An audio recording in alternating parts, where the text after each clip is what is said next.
আসসালামু আলাইকুম ওয়া রাহমাতুল্লাহ।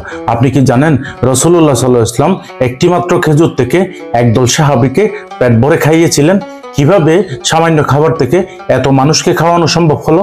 তাবুক যুদ্ধের সময় সাহাবীরা ক্ষুধায় কাতর হয়ে পড়েছিলেন, তাদের কাছে খাবার প্রায় শেষ হয়ে গিয়েছিল। এমন সময় রাসূলুল্লাহ সাল্লাল্লাহু আলাইহি ওয়াসাল্লাম হযরত জাবের রাদিয়াল্লাহু আনহুকে ডাকলেন।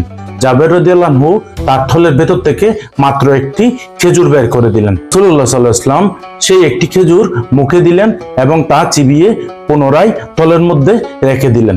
তারপর তিনি সাহাবীদের বললেন, তোমরা থলে থেকে খাও। ওই একটি খেজুর থেকে মহান আল্লাহর অসীম কুদরতে এমন বরকত হলো যে সব সাহাবী পেট ভরে খেলেন, কিন্তু থলের খেজুর শেষ হলো না। এরপর যখন রাসূলুল্লাহ সাল্লাল্লাহু আলাইহি ওয়াসাল্লাম আবার থলেটি হাতে নিলেন, তখন দেখলেন তা খাদ্যে পরিপূর্ণ হয়ে গেছে। এই ঘটনাটি সহিহ বুখারী শরীফের 4109 নম্বর হাদিসে বর্ণিত আছে। এটি রাসূলুল্লাহ সাল্লাল্লাহু আলাইহি ওয়াসাল্লামের অন্যতম একটি মুজিজা। রাসূলুল্লাহ সাল্লাল্লাহু আলাইহি ওয়াসাল্লামের প্রতি ভালোবাসার এই অলৌকিক ঘটনাটি প্রমাণ করে যে তিনি মহান আল্লাহর পক্ষ থেকে এমন বিশেষ মর্যাদা পেয়েছিলেন যে তার বরকতে সামান্য খাবারও বহুগুণ বৃদ্ধি পেত। রাসূলুল্লাহ সাল্লাল্লাহু আলাইহি ওয়াসাল্লামের অন্যতম মুজিজার এই ঘটনাটি সবার কাছে পৌঁছে দিতে এখনই শেয়ার করুন।